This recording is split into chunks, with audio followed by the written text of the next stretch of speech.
After the high holidays, most people are sermoned out. Most rabbis, to be honest, are sermoned out. So I've brought a Sukkot story to share tonight. Once there was a country ruled by a good-hearted and generous king. He ordered that at his expense, the kingdom's slums and shacks were to be replaced by pleasant, bright houses. The citizens immediately carried out this generous law, and the land became prosperous as never before. The good king went on a tour to inspect his kingdom, and everywhere he went, he was greeted with expressions of gratitude, both by those who participated in the building of the modest homes and those who benefited the opportunity to live in them. But in his capital city, the king found in a forgotten corner under a bridge there was still one broken down shack, and in it there was a poor family. The king was shocked. "How is it that you have forgotten to provide a house to live in for this family?" asked the king. And the old man who lived in the shack hobbled out and answered, "The townspeople forgot us."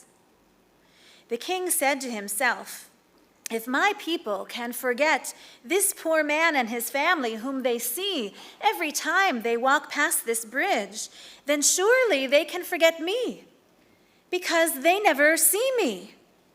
I live far off in the castle.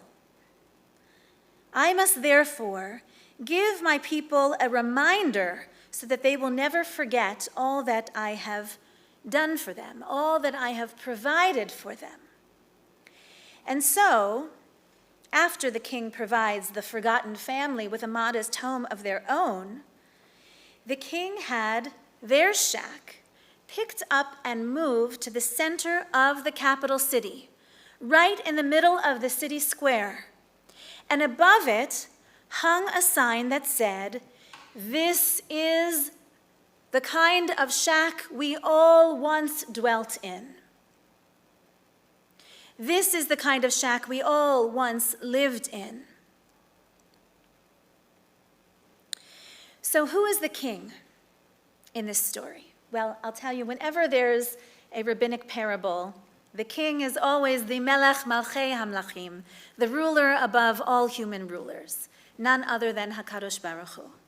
So God is the king who says, if my people are able to walk by and not even see the tents and temporary hovels that some people are forced to dwell in, if they are so easily able to forget them, then they can easily forget about me, because I cannot even be seen.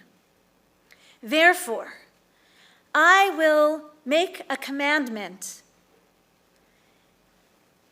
that in the middle of the holiday season, you shall build Sukkot. You shall build these modest, fragile, delicate booths, so that you can remember that you too were once wanderers for 40 years in the wilderness. And you should remember then, I once lived in a place like this. So we all have seen it, how our city has changed in recent years. We all know it. There are many reasons, and those can be debated.